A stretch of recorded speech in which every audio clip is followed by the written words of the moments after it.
ಕಾರ್ಯಕ್ರಮ ಬಾಲಲೋಕ.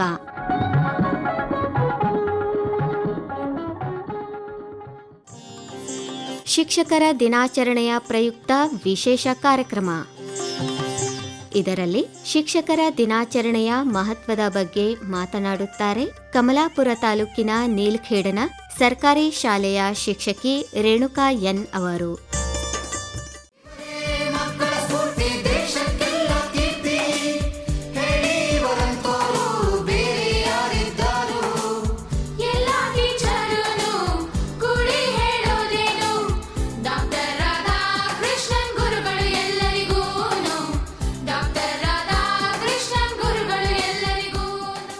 ಹಾಯ್ ಮಕ್ಕಳೇ, ಇವತ್ತು ಬಹಳ ಪುಣ್ಯದ ದಿನ ಅಲ್ವ ಮಕ್ಕಳೇ? ಯಾಕೆಂತ ಹೇಳಿದ್ರೆ ಸರ್ವಪಲ್ಲಿ ರಾಧಾಕೃಷ್ಣನ್ ಅವರ ಹುಟ್ಟಿದ ದಿನ. ಮಕ್ಕಳೇ, ಈ ದಿನವನ್ನು ನಾವು ಶಿಕ್ಷಕರ ದಿನಾಚರಣೆ ಅಂತ ಮಾಡ್ತಾ ಇದ್ದೇವಲ್ಲ. ನೀವೆಲ್ಲ ಶಿಕ್ಷಕ ದಿನಾಚರಣೆಯಲ್ಲಿ ಪಾಲ್ಗೊಂಡು ಗುರುಗಳಿಗೆ ನಮಿಸಿ ಬಂದಿರಬೇಕಲ್ಲ? ಗೊತ್ತು ನನಗೆ. ಯಾಕೆಂದರೆ ಈ ದಿನ ಅಂದರೆ ಹಾಗೆ, ನಮಗೆ ಅಕ್ಷರ ಕಲಿಸಿದ ಗುರುವನ್ನ ನಮಿಸುವಂಥ ದಿನ. ಅದಕ್ಕೆ ನಮಗೊಂದು ಮಾತಿದೆ.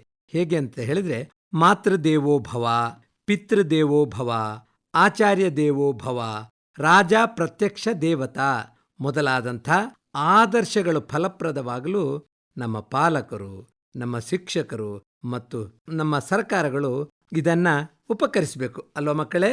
ಅಂದ್ರೆ ನಾವು ಇವರಿಗೆ ಗೌರವವನ್ನು ನೀಡಬೇಕು.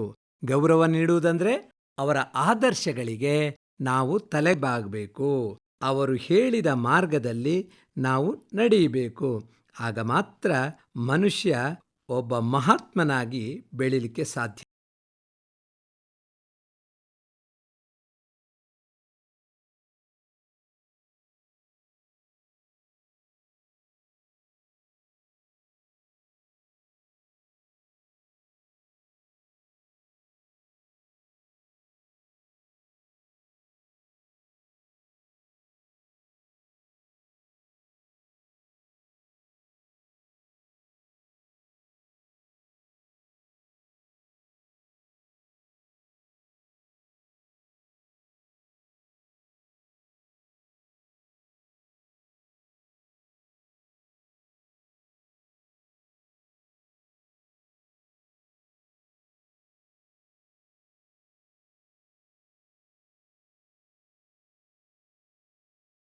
ಗುರುಗಳು ಅಂದ್ರೆ ದೇವರಂತೆ.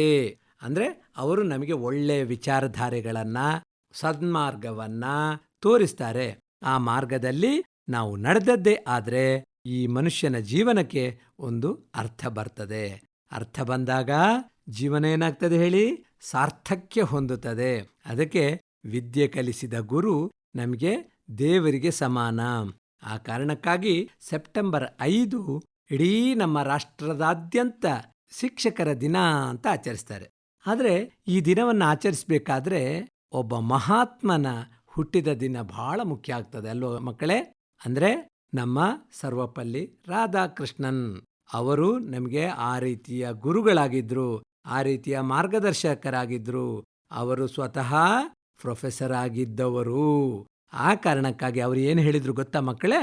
ನನ್ನ ಹುಟ್ಟುಹಬ್ಬವನ್ನ ರಾಧಾಕೃಷ್ಣನ್ ಅವರ ಹುಟ್ಟುಹಬ್ಬ ಅಂತ ಆಚರಿಸಬೇಡಿ. ಮತ್ತೇನು? ನನ್ನ ಹುಟ್ಟುಹಬ್ಬವನ್ನ ಇಡೀ ಶಿಕ್ಷಕ ಸಮುದಾಯಕ್ಕೆ ನಾನು ಅರ್ಪಣೆ ಮಾಡ್ತಾ ಇದ್ದೇನೆ. ಇಡೀ ಶಿಕ್ಷಕರನ್ನ ನಾವು ಗೌರವಿಸುವ ದಿನ ಆಗಬೇಕು. ನಮಗೆ ದಾರಿ ತೋರಿದ, ಮಾರ್ಗದರ್ಶನ ಮಾಡಿದ, ಆದರ್ಶದ ಬೆಳಕನ್ನ ನೀಡಿದಂಥ ಶಿಕ್ಷಕರ ಬಗ್ಗೆ ನಾವು ಗೌರವಿಸಬೇಕು. ಅದಕ್ಕೆ ಒಂದು ಸಂಸ್ಕೃತದಲ್ಲಿ ಶ್ಲೋಕ ಇದೆ ಗೊತ್ತಾ ಮಕ್ಕಳೇ? ನಾಹಿ ಜ್ಞಾನೇನ ಸದೃಶಂ ವಿದ್ಯಾವಿಹೀನ ಪಶು, ವಿದ್ಯಾಗುರುಣಾಂ ಗುರು ಸಾ ವಿದ್ಯಾಯ ವಿಮುಕ್ತಯೇತ್. ಇಂತಹ ಆಶಯ ನುಡಿಗಳು ನಮ್ಮ ಪರಂಪರೆಯಲ್ಲಿದೆ. ಅಂದ್ರೆ ವಿದ್ಯೆ ಎಂಬುದು ಅಷ್ಟು ಪ್ರಾಮುಖ್ಯವಾದ್ದು.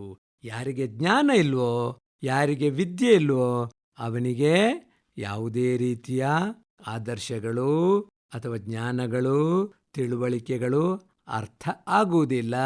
ಅಂದ್ರೆ ನಮ್ಮ ಜೀವನ ಆದರ್ಶಪೂರ್ಣವಾಗಿ ಸಾರ್ಥಕ್ಯವನ್ನ ಪಡೆಯಬೇಕಾದ್ರೆ ಈ ರೀತಿಯ ಗುರುಗಳ ಕರುಣೆ ಬೇಕಾಗ್ತದೆ.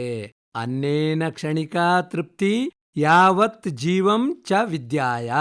ಅಂದ್ರೆ ಅನ್ನವು ಒಂದು ಹೊತ್ತಿನ ಹಸಿವನ್ನು ಹೋಗಲಾಡಿಸಿದರೆ ವಿದ್ಯೆ ಇಡೀ ನಮ್ಮ ಜೀವನದ ಹಸಿವನ್ನೇ ಹೋಗಲಾಡಿಸುತ್ತದೆ ಎಂಬುದು ಸುಭಾಷಿತಕಾರರ ನುಡಿ. ಅಂದ್ರೆ ಆ ವಿದ್ಯೆ ಅನ್ನೋದು ಅಷ್ಟು ಮಹತ್ತರವಾದ ಸ್ಥಾನವನ್ನ ಪಡೆದಿದೆ. ಅದಕ್ಕಾಗಿ ಗುರು ಎಂಬುದು ಒಂದು ಉದಾತ್ತ ತತ್ವ ಮಕ್ಕಳೇ. ಅದು ಕೇವಲ ಸಣ್ಣ ಪದ ಅಲ್ಲ, 2 ಅಕ್ಷರಗಳ ಪದ ಅಲ್ಲ. ಗುರು ಎಂಬುದು ಅದು ಉದಾತ್ತವಾಗಿರ್ತಕ್ಕಂಥ ತತ್ವ. ಅಂದ್ರೆ ಒಬ್ಬ ಅಕ್ಷರಸ್ಥನನ್ನಾಗಿ ಮಾಡಿಸುವುದು ಗುರುಗಳ ಕಾರ್ಯ ಅಲ್ಲ, ಮತ್ತೆ ಅವರು ನಮ್ಮ ಬದುಕನ್ನ ಕಟ್ಟಿಕೊಡಬಲ್ಲಂಥ ಎಲ್ಲ ನೀತಿ ಸಂಸ್ಕಾರಗಳ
ರಾಷ್ಟ್ರಪತಿಗಳಾದ ಡಾಕ್ಟರ್ ಅಬ್ದುಲ್ ಕಲಾಂ ಅವರು ಏನ್ ಹೇಳಿದ್ದಾರೆ ಗೊತ್ತಾ ಮಕ್ಕಳೇ? ಶಿಕ್ಷಕನು ವಿದ್ಯಾಭ್ಯಾಸದ ಯಾವುದೇ ಹಂತದ ಬೋಧಕನಾಗಿದ್ದರೂ ಅವನ ಪಾತ್ರವನ್ನು ನಾವು ನಿರ್ಲಕ್ಷಿಸುವಂತಿಲ್ಲ. ಏಕೆಂದರೆ ವಿದ್ಯಾರ್ಥಿಯ ವ್ಯಕ್ತಿತ್ವ ಭವಿಷ್ಯವನ್ನು ರೂಪಿಸುವ ಕಾರ್ಯದಲ್ಲಿ ಇನ್ಯಾವುದೇ ವ್ಯಕ್ತಿಗಿಂತಲೂ ಶಿಕ್ಷಕನದ್ದು ಸಿಂಹಪಾಲು. ನಿಜ ಅಲ್ವಾ ಮಕ್ಕಳೇ ಕಲಾಂಜಿ ಹೇಳಿದ ಮಾತು? ಯಾಕೆಂದ್ರೆ ಯಾವುದೇ ಹಂತದಲ್ಲಿ ಯಾವುದೇ ಅಕ್ಷರವನ್ನ ಅಥವಾ ಬೋಧನೆಯನ್ನ ಮಾಡಿರುವಂತ ಗುರುಗಳು ನಮ್ಮ ಪಾಲಿಗೆ ಬಹಳ ಶ್ರೇಷ್ಠವಾಗಿರ್ತಕ್ಕಂಥವರು. ಶಿಕ್ಷಕನು ನಮ್ಮ ಪಾಲಿನ ಒಂದು ರೀತಿಯ ಕೈದೀವಿಗೆಯನ್ನು ಕೊಟ್ಟು ನಡೆಸುವ ದೊಡ್ಡ ಶಕ್ತಿ. ಆದ ಕಾರಣ ನಾವೆಲ್ಲರೂ ಗುರುಗಳ ಕೃಪೆಗೆ ಪಾತ್ರರಾದರೆ ಅಥವಾ ಗುರುಗಳ ಆ ಬೋಧನೆಯನ್ನು ಪಾಲಿಸಿದ್ರೆ ನಮಗೆ ನಮ್ಮ ಜೀವನ ಪಾವನ ಆಗ್ತದೆ. ನಾವು ಒಬ್ಬ ವ್ಯಕ್ತಿಯಾಗಿ ಬೆಳಿಲಿಕ್ಕೆ ಸಾಧ್ಯ ಇದೆ. ಮಣ್ಣಿನ ಮುದ್ದೆ ಹೇಗಿರ್ತದೆ ನೋಡಿ, ಆ ಮಣ್ಣಿನ ಮುದ್ದೆಗೆ ಒಬ್ಬ ಶಿಲ್ಪಿ ಏನ್ ಮಾಡ್ತಾನೆ? ಅದಕ್ಕೊಂದು ಆಕಾರ ಕೊಡ್ತಾನೆ, ಒಂದು ರೂಪು ಕೊಡ್ತಾನೆ. ರೂಪು ಕೊಟ್ಟು ಅದು ದೊಡ್ಡ ಕಲಾಕೃತಿ ಆಗಿರ್ಬೋದು, ನಾವು ಸಂತೋಷ ಪಡ್ತೇವೆ ನೋಡಿ. ಅಥವಾ ಒಬ್ಬ ಶಿಲ್ಪಿ ಒಂದು ಮೂರ್ತಿಯನ್ನ ಮಾಡಿದ ಮೇಲೆ ಅದು ದೇವಸ್ಥಾನದಲ್ಲಿ ದೇಗುಲಗಳಲ್ಲಿಟ್ರೆ ನಾವು ಪೂಜೆ ಮಾಡ್ತೇವೆ. ಅಂದ್ರೆ ಸಂಸ್ಕಾರ ಕೊಟ್ಟಾದ ಮೇಲೆ ಆ ಮೂರ್ತಿಗೆ ಶಕ್ತಿ ಬರುತ್ತದೆ, ಅದಕ್ಕೆ ಒಂದು ವಿಶೇಷವಾಗಿರ್ತಕ್ಕಂಥ ಪ್ರಾಧಾನ್ಯತೆ ಸಿಗ್ತದೆ.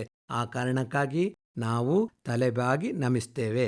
ಹಾಗಾದರೆ ಒಬ್ಬ ಮನುಷ್ಯನ ಜೀವನದಲ್ಲಿ ಶಿಕ್ಷಕ ಶಿಲ್ಪಿಯ ತರ. ಅವ ನಮ್ಮನ್ನು ಎಲ್ಲಾ ರೀತಿಯ ತಪ್ಪುಗಳನ್ನು ತೀಡಿ ಒಬ್ಬ ಮನುಷ್ಯನನ್ನಾಗಿ ಮಾಡುತ್ತಾನೆ. ಎಂಥ ಮನುಷ್ಯ? ಒಂದು ಉತ್ತಮ ಮನುಷ್ಯ, ಉತ್ತಮ ಪ್ರಜೆ, ರಾಷ್ಟ್ರ ಕಟ್ಟುವ ಒಂದು ಶಕ್ತಿಯನ್ನಾಗಿ ಅವ ನಮ್ಮನ್ನು ಬೆಳೆಸ್ತಾನೆ. ಅಂತಹ ಶಿಕ್ಷಕನಿಗೆ ಗೌರವ ಸಲ್ಲಿಸುವಂತಹ ದಿನ ಅಲ್ವ ಮಕ್ಕಳೇ? ಹಾಗಾದ್ರೆ ಈ ದಿನವನ್ನ ಆಚರಿಸುವಂತ ಸರ್ವಪಲ್ಲಿ ರಾಧಾಕೃಷ್ಣನ್ ಅವರ ಬಗ್ಗೆ ನಾವು ತಿಳಿದುಕೊಳ್ಬೇಡ್ವೇ? ಮಕ್ಕಳೇ, ಅದಕ್ಕಾಗಿ ಇವತ್ತು ನಮ್ಮೊಂದಿಗೆ ಟೀಚರ್ ಅಕ್ಕ ಬಂದಾರೆ. ನಿಮ್ಗೆ ಮಿಸ್ ಅಂದ್ರೆ ಬಹಳ ಇಷ್ಟ ಅಲ್ವಾ?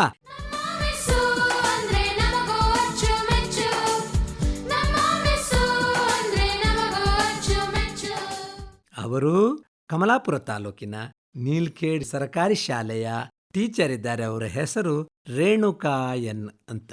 ಅವರು ನಿಮ್ಗೆಲ್ಲ ಈ ದಿನದ ಮಹತ್ವದ ಬಗ್ಗೆ ಹೇಳ್ತಾರಂತೆ. ಕೇಳೋಣ ಮಕ್ಕಳೇ. ಇಂದು ಸೆಪ್ಟೆಂಬರ್ 5 ಡಾಕ್ಟರ್ ಸರ್ವಪಲ್ಲಿ ರಾಧಾಕೃಷ್ಣನ್ ರವರ ಜನ್ಮ ದಿನಾಚರಣೆ, ಅಂದರೆ ಶಿಕ್ಷಕರ ದಿನಾಚರಣೆ.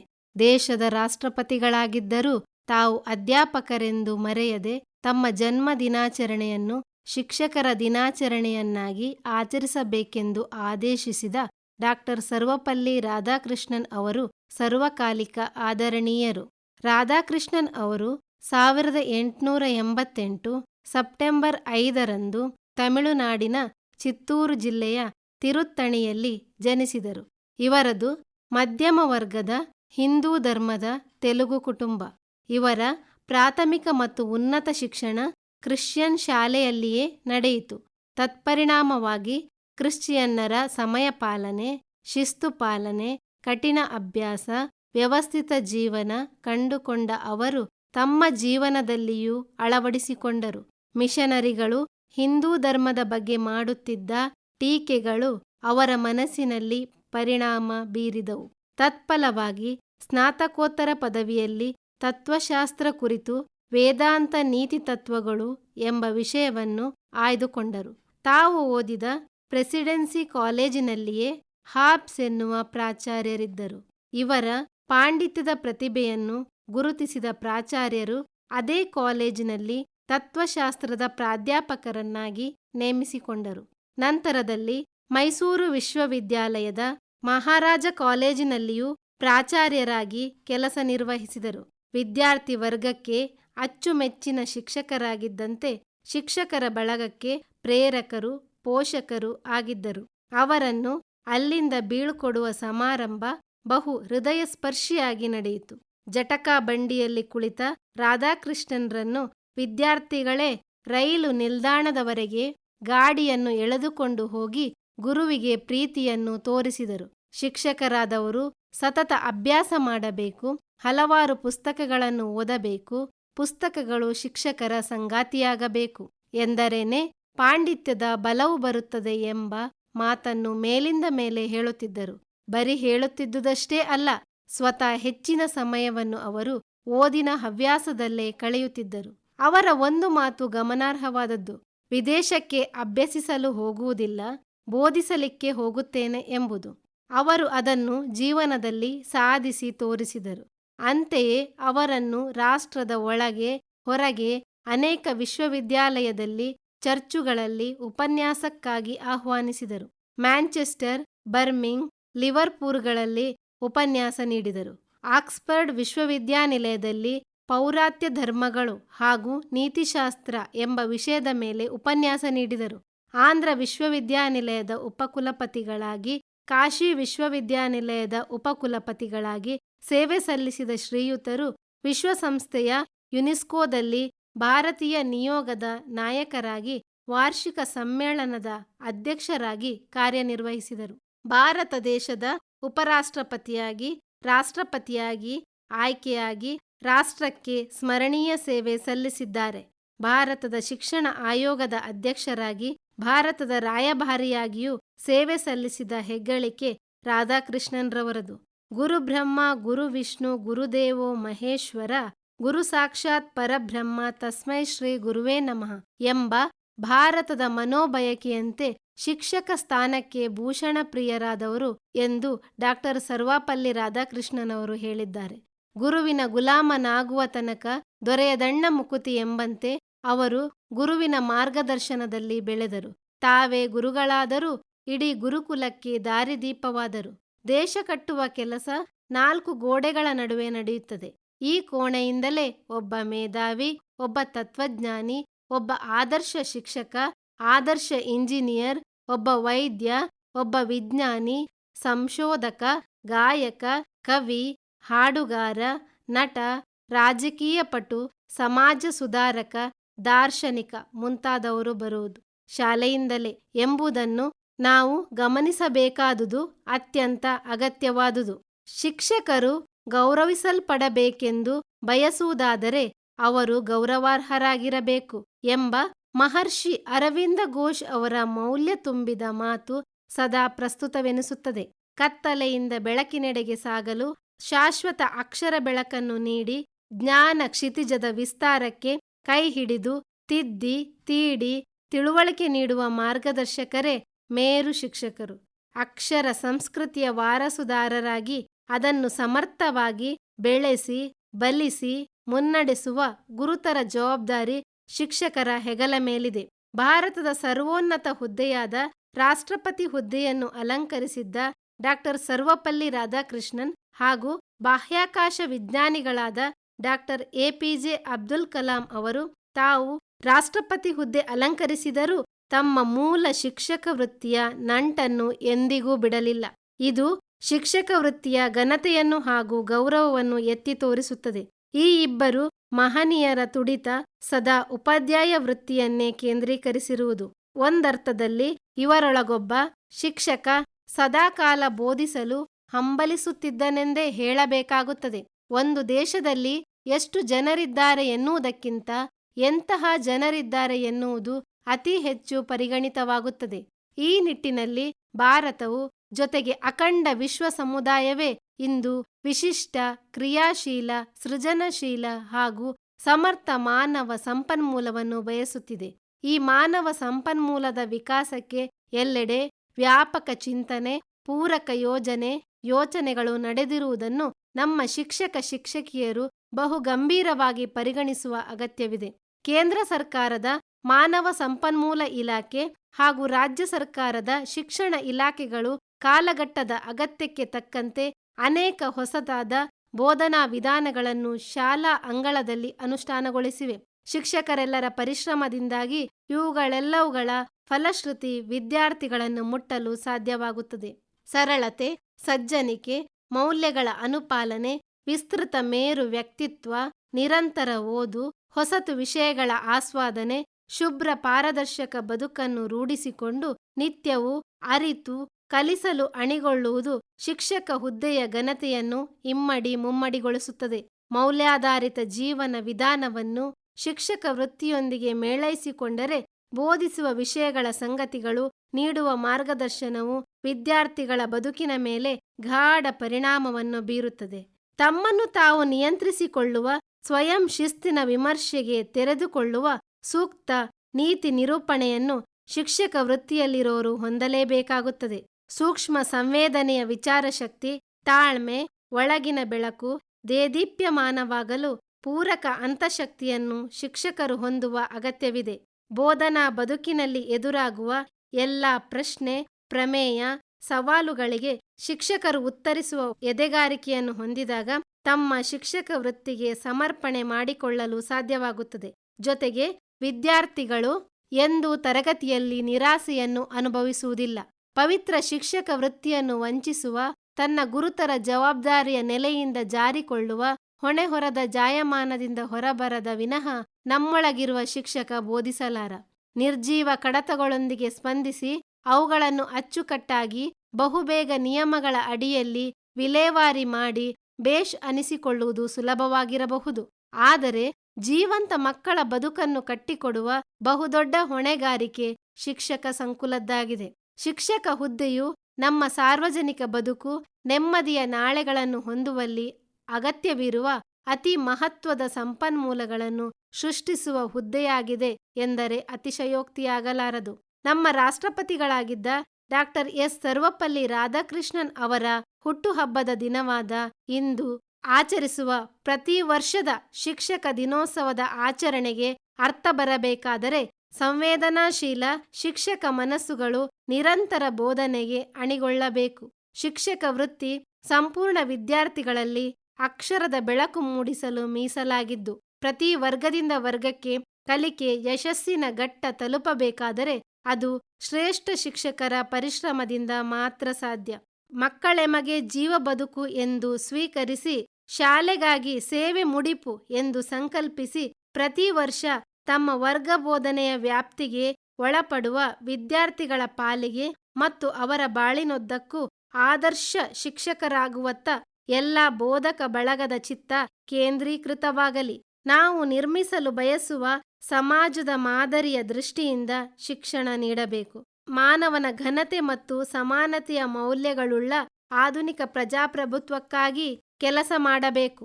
ಭವಿಷ್ಯದ ನಮ್ಮ ದೃಷ್ಟಿ ಈ ಮಹಾನ್ ತತ್ವಗಳನ್ನು ಒಳಗೊಂಡಿರಬೇಕು ಎನ್ನುತ್ತಾರೆ ಡಾಕ್ಟರ್ ಎಸ್ ರಾಧಾಕೃಷ್ಣನ್. ಅದರಂತೆ ಶಿಕ್ಷಕರನ್ನು ಕಂಡರೆ ಮಕ್ಕಳಿಗೆ ಹೆದರಿಕೆ ಇರಬಾರದು. ತಮ್ಮ ಶೈಕ್ಷಣಿಕ ಸಮಸ್ಯೆಗಳಿಗೆ ದಾರಿ ತೋರುವ ಮಾರ್ಗದರ್ಶಕರಿವರು ಎಂಬ ಭಾವನೆ ಮಕ್ಕಳಲ್ಲಿ ಉಂಟಾಗುವಂತೆ ನೋಡಿಕೊಳ್ಳಬೇಕು. ಗುರುಗಳ ಪ್ರೀತಿಯಿಂದ ವಂಚಿತರಾದ ವಿದ್ಯಾರ್ಥಿಗಳು ಹಾದಿ ತಪ್ಪುತ್ತಾರೆ. ಸರ್ವಜ್ಞ ಕವಿ ಹೀಗೆ ಹೇಳುತ್ತಾನೆ: ಒಂದರೊಳಗೆಲ್ಲವೂ ಸಂಧಿಸಿರುವದನು ಗುರು, ಚೆಂದದಿ ತೋರಿ ಕೊಡದಿರೆ ಶಿಷ್ಯನಂ ಕೊಂದನೆಂದರಿಗೂ ಸರ್ವಜ್ಞ ಎಂದಿದ್ದಾನೆ. ಅಂದರೆ ಗುರುವು ಜ್ಞಾನ ನೇತ್ರವುಳ್ಳವನಾಗಿರಬೇಕು, ನಿಸ್ವಾರ್ಥಿಯಾಗಿರಬೇಕು, ಪ್ರಗತಿಪರ ಮನೋಭಾವವುಳ್ಳವನಾಗಿರಬೇಕು, ಜಾತಿ ಮತ್ತು ಪಂಥಗಳನ್ನು ಮೀರಿ ಜ್ಞಾನ ಶಿಖರದ ತುದಿಯನ್ನು ಹತ್ತಿದವನಾಗಿರಬೇಕು. ಕೊರೋನಾದಂತಹ ಮಹಾಮಾರಿಯ ಸಂದರ್ಭದಲ್ಲಿಯೂ ಶಿಕ್ಷಕರು ಕಳೆದ ವರ್ಷ ವಿದ್ಯಾಗಮ ಎಂಬ ವಿನೂತನ ಯೋಜನೆಯ ಮೂಲಕ ವಿದ್ಯಾರ್ಥಿಗಳಿಗೆ ಆನ್ಲೈನ್, ಆಫ್ಲೈನ್ ಮತ್ತು ವಠಾರ ಶಾಲೆಯ ಮೂಲಕ ನೂತನ ಡಿಜಿಟಲ್ ತಂತ್ರಗಳನ್ನು ಬಳಸಿಕೊಂಡು ವಿದ್ಯಾರ್ಥಿಗಳ ಏಳಿಗೆಗಾಗಿ ಶ್ರಮಿಸಿದ್ದಾರೆ. ಅದೇ ರೀತಿ ಪ್ರಸ್ತುತ ಚರ್ಚೆಯಲ್ಲಿರುವುದು ಹೊಸ ರಾಷ್ಟ್ರೀಯ ಶಿಕ್ಷಣ ನೀತಿ 2020. ನಮ್ಮ ರಾಜ್ಯದಲ್ಲೇ ಮೊದಲ ಬಾರಿ ಅಳವಡಿಸಿಕೊಳ್ಳಲು ನಿರ್ಧರಿಸಿದ್ದು, ಇದನ್ನು ಎಲ್ಲಾ ಶಿಕ್ಷಕರು ತುಂಬು ಮನದಿಂದ ಸ್ವಾಗತಿಸುತ್ತೇವೆ. ಆಧುನಿಕ ಕಾಲಕ್ಕೆ ತಕ್ಕಂತೆ ಹೊಸ ಚಿಂತನೆ, ತಂತ್ರಜ್ಞಾನ, ಹೊಸ ನೇಮಕಾತಿ ನಿಯಮಗಳು, ಶಿಕ್ಷಕರ ತರಬೇತಿಗಳು, ಶಾಲೆ ಮತ್ತು ವಿದ್ಯಾರ್ಥಿಗಳ ಸರ್ವತೋಮುಖ ಅಭಿವೃದ್ಧಿಗಳು ಇದರಲ್ಲಿ ಒಳಗೊಂಡಿದೆ. ತನ್ಮೂಲಕ ಕಲಿಸುವ ಶಿಕ್ಷಕ ಅಪಾರ ಅನುಭವದ ಗಣಿ, ಸಾತ್ವಿಕ, ಅಧ್ಯಯನಶೀಲ, ಚಾರಿತ್ರ್ಯವಂತ, ಮಾರ್ಗದರ್ಶಕ, ಮುಂದಾಳು ಆಗಿರಬೇಕು. ಕಟ್ಟುವ ಕೆಲಸದ ಕಡೆ ನಮ್ಮ ಮನಸ್ಸು ಚೇತೋಹಾರಿಯಾಗಬೇಕು ಎಂದರೆ ಡಾಕ್ಟರ್ ಸರ್ವಪಲ್ಲಿ ರಾಧಾಕೃಷ್ಣನ್ರ ಜನ್ಮ ದಿನಾಚರಣೆ ಆಚರಿಸಿದ್ದಕ್ಕೆ ಸಾರ್ಥಕವಾಗುತ್ತದೆ. ಆ ಸಾರ್ಥಕ ಬಾಳು ನಮ್ಮ ನಿಮ್ಮೆಲ್ಲರದಾಗಿರಲಿ. ಭಾರತದ ಭವಿಷ್ಯ ವಿದ್ಯಾರ್ಥಿಗಳಲ್ಲಿದೆ. ಆ ವಿದ್ಯಾರ್ಥಿಗಳನ್ನು ರೂಪಿಸುವ ಶಿಲ್ಪಿ ಶಿಕ್ಷಕ ಎಂದು ಮನಗಂಡರೆ ಎಂತಹ ಗುರುತರ ಜವಾಬ್ದಾರಿ ಶಿಕ್ಷಕರ ಮೇಲಿದೆ ಎಂಬ ಅರಿವು ಎಲ್ಲರಿಗೂ ಆಗುತ್ತದೆ ಅಲ್ಲವೇ? ಮಕ್ಕಳೇ, ರೇಣುಕಾ ಮಿಸ್ ಎಷ್ಟು ಚಂದ ಹೇಳಿದ್ರು ನೋಡಿ. ಅಂದ್ರೆ ನಾವು ಶಿಕ್ಷಕರ ಈ ದಿನವನ್ನ ಆಚರಿಸುವ ಎಲ್ಲ ಮಹತ್ವವನ್ನ ಅವರು ನಮಗೆ ಹೇಳಿದ್ರು. ಅದಕ್ಕಾಗಿ ನಾವೆಲ್ಲರೂ ಕೂಡ ಇಂತಹ ಗುರುಗಳ ಬಗ್ಗೆ ಬಹಳ ಗೌರವದಿಂದ ನಡ್ಕೊಂಡು ಗುರುವಿನ ಮಾತನ್ನ ಚಾಚೂ ತಪ್ಪದೆ ಪಾಲಿಸಿ ನಾವು ಆಚಾರ್ಯ ದೇವೋಭವ ಅಂದ್ರೆ ಗುರುದೇವೋಭವ ಅನ್ನೋದನ್ನ ಪಾಲಿಸಬೇಕು. ಪಾಲಿಸಿದ್ರೆ ನಮ್ಮ ಜೀವನ ಪಾವನ ಆಗ್ತದೆ, ಸಾರ್ಥಕ್ಯ ಆಗ್ತದೆ. ನಾವು ಈ ರಾಷ್ಟ್ರದ ಉತ್ತಮ ಪ್ರಜೆಯಾಗಿ ರಾಷ್ಟ್ರ ನಿರ್ಮಾಣ ಕಾರ್ಯದಲ್ಲಿ ತೊಡಗಿಸಿಕೊಳ್ಳಬಹುದು. ಸಂಸ್ಕಾರಯುತ ಬಾಳ್ವೆಯನ್ನು ಕೊಡುವ ಗುರುಗಳಿಗೆ ನಮೋ ನಮಃ ಅಲ್ವ ಮಕ್ಕಳೇ? ಇವತ್ತು ಈ ಸೆಪ್ಟೆಂಬರ್ 5ರ ಶುಭ ದಿನದಂದು ನೀವು ಈ ಶಿಕ್ಷಕರ ದಿನಾಚರಣೆಯ ಮಹತ್ವವನ್ನು ತಿಳಿದುಕೊಂಡ್ರಿ ಅಲ್ವ ಮಕ್ಕಳೇ? ಇದನ್ನೆಲ್ಲ ಜೀವನದಲ್ಲಿ ಅಳವಡಿಸಿಕೊಳ್ಳಬೇಕು. ಅಳವಡಿಸಿಕೊಂಡು ನಿಮ್ಮ ಜೀವನವನ್ನು ಕೂಡ ಸರ್ವಪಲ್ಲಿ ರಾಧಾಕೃಷ್ಣನ್ನಂತವರ ಹಾಗೆ ಅಥವಾ ಡಾಕ್ಟರ್ ಅಬ್ದುಲ್ ಕಲಾಂ ಅವರ ಹಾಗೆ ನಿಮ್ಮ ಜೀವನವನ್ನ ಪರಿವರ್ತನೆ ಮಾಡಿಕೊಳ್ಳಬೇಕು ಅಲ್ವ ಮಕ್ಕಳೇ? ಮಾಡ್ತೀರಲ್ವಾ? ಇನ್ನು ಬರ್ತೇನೆ. ಬಾಯ್. ಇದುವರೆಗೆ ಶಿಕ್ಷಕರ ದಿನಾಚರಣೆಯ ಪ್ರಯುಕ್ತ ವಿಶೇಷ ಕಾರ್ಯಕ್ರಮ ಮೂಡಿಬಂತು. ಇದರಲ್ಲಿ ಕಮಲಾಪುರ ತಾಲೂಕಿನ ನೀಲ್ಖೇಡನ ಸರ್ಕಾರಿ ಶಾಲೆಯ ಶಿಕ್ಷಕಿ ರೇಣುಕಾ ಎನ್ ಅವರಿಂದ ಶಿಕ್ಷಕರ ದಿನಾಚರಣೆಯ ಮಹತ್ವದ ಬಗ್ಗೆ ಭಾಷಣ ಕೇಳಿದಿರಿ. ಸಂಕಲನ ಮಲ್ಲಮ್ಮ ಟಿ ಬುಳ್ಳ. ಪ್ರಸ್ತುತಿ ಡಾಕ್ಟರ್ ಸದಾನಂದ್ ಪೆರ್ಲಾ.